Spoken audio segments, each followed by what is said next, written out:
Today, let's talk about gyroscopes. A gyroscope is basically a spinning wheel, and as long as it does not spin, I can push it and it tumbles like any other object would do up here on the space station, so nothing special about it. However, if I make it spin, even just a little bit with my fingers like that, you can see that it changes its behavior a lot. Now, it wants to maintain the orientation of its spinning axis.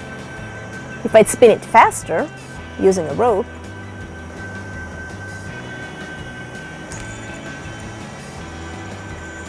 you can see that even more, it does not want to change its orientation. Not only does not tumble, but it really wants to maintain the orientation of its spinning axis in space. We say in inertial space.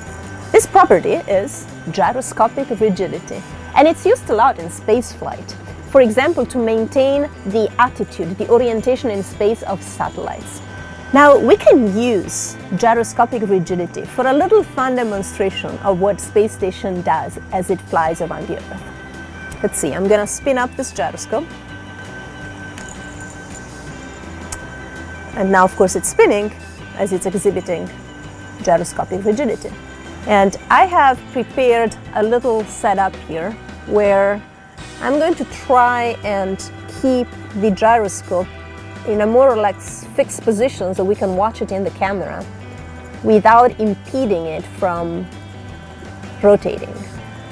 And I'm going to start the clock, and we can see what happens.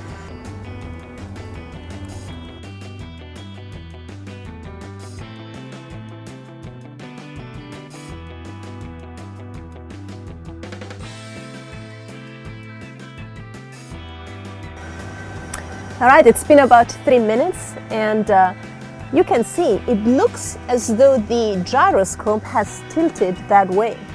However, we know that that's not possible because the gyroscope is rigid. It maintains its orientation in space. So what happened? Well, the gyroscope has maintained its orientation in space, but the space station has tilted around it. We can try to visualize that by using Paxi as an example. Let's say this is Earth and this is Paxi flying around Earth, and Paxi always wants to look at Earth.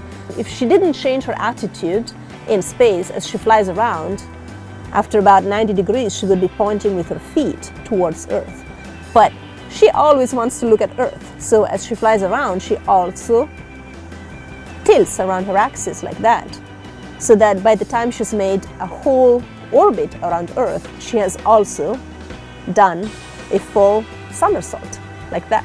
And because it takes us about 90 minutes to fly around the Earth once, that equates to about 4 degrees per minute. And in fact, as we were looking at our gyroscope, after about 3 minutes, we observed that that tilt looked about 10 to 15 degrees, so probably 12 degrees is about right.